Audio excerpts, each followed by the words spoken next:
Ya, baik, pemirsa, kami lanjutkan. Mas Luki, jika ternyata ada indikasi Arya Daru kehilangan nyawa karena bunuh diri, tapi kan bunuh diri kan banyak penyebabnya. Banyak juga yang melihat karirnya bagus secara profesional, bahkan sempat berbelanja di hari H, nyawanya hilang, bahkan keluarganya sudah bersiap-siap juga untuk mengikuti ke pos penempatan berikutnya di Finlandia.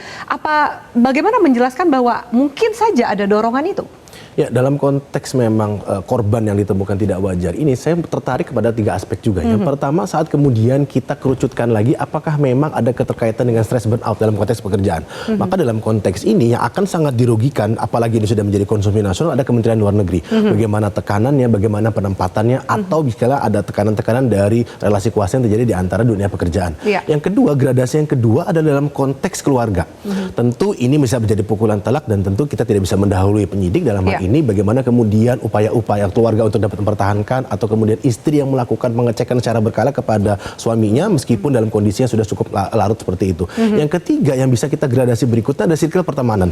Dalam konteks orang yang meninggal tidak wajar, apakah dalam konteks pembunuhan atau kemudian dalam konteks suicide atau bunuh diri, maka pertemanan ini menjadi salah satu kunci. Biasanya dalam konteks tertentu ada orang-orang yang memang bersifat inklusif di sana. Inner circle yang sangat kuat untuk kemudian mereka bisa keluar dari lingkaran tersebut agak cukup berat. Tapi kemudian saat kita berbicara mengenai ini, kita lupa pada satu hal. Apakah memang pertanyaan berikutnya adalah jangan-jangan bukan ketiga ini? Berarti pertanyaan terbesarnya adalah ada yang ada yang kemudian bisa ditindaklanjuti dalam konteks personal individu dari almarhum tersebut. Apakah dalam konteks relasi terhadap pekerjaannya, kita kembalikan lagi dalam konteks relasi dengan keluarganya atau dalam konteks relasi dengan pertemanannya. Maka gradasi inilah yang seharusnya bisa menjadi dikonfirmasi lagi oleh pihak penyidik. Bagaimana kemudian dari sekian banyak bukti yang tadi sudah terpapar oleh Cak Anam juga dan Pak Susno juga untuk bisa mengerucutkan asal muasal dari kematian tersebut, atau kemudian ada dampak latennya. Apakah memang ingin diungkapkan lagi kenapa kemudian korban ingin menghabisi nyawanya sendiri? Oke, Cak Anam ada mau menambahkan, terutama soal konteks mungkin banyak tanda-tanda gitu kalau kemudian orang dalam tekanan, tapi kan sepertinya tidak terlihat karena masih sempat jalan ke mall, masih sempat melakukan berbelanja, bahkan masih sempat kembali lagi ke kantor di Kementerian Luar Negeri gitu.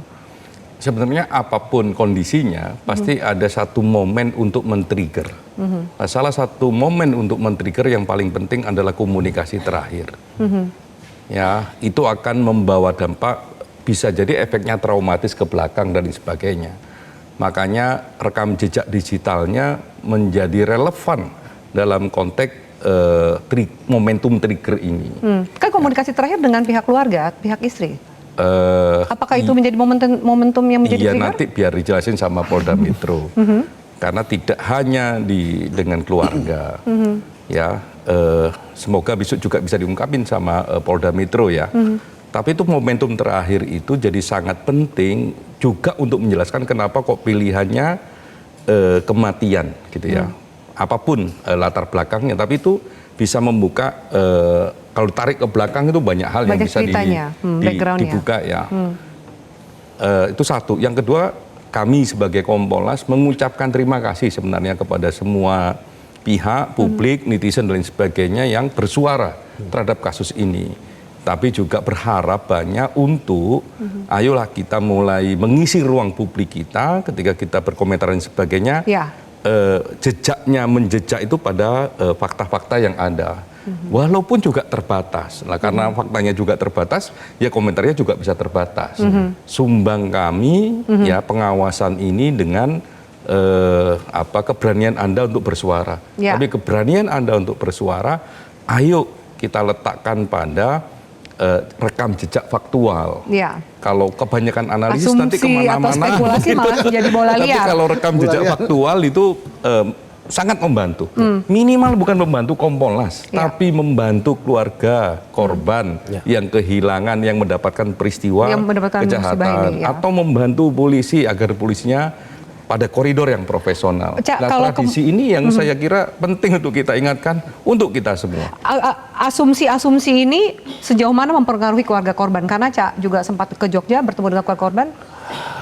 Ada 2 hal asumsi-asumsi ini. Yang pertama memang menjadikan terangnya peristiwa ini semakin berat bagi keluarga korban. Yang kedua yang menakutkan saya, ayolah kita jaga hak korban untuk tetap mendapatkan dignity-nya. Ya, martabatnya ya. Saya takut itunya. Baik, Pak Susno terakhir Pak, silakan.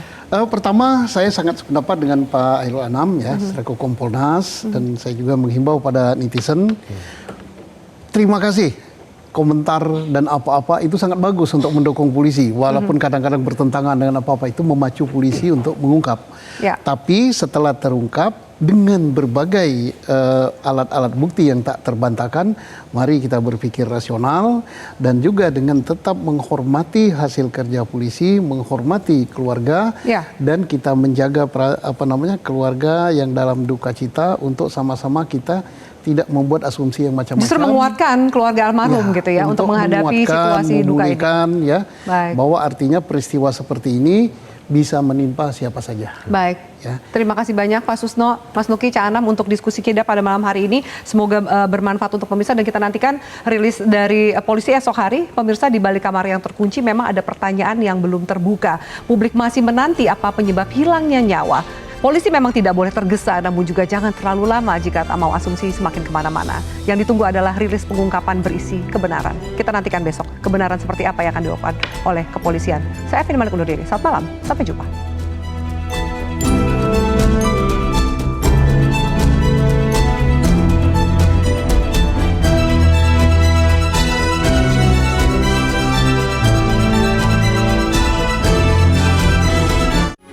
Metro TV. Jelajahi cara baru mendapatkan informasi. Download Metro TV Extend sekarang.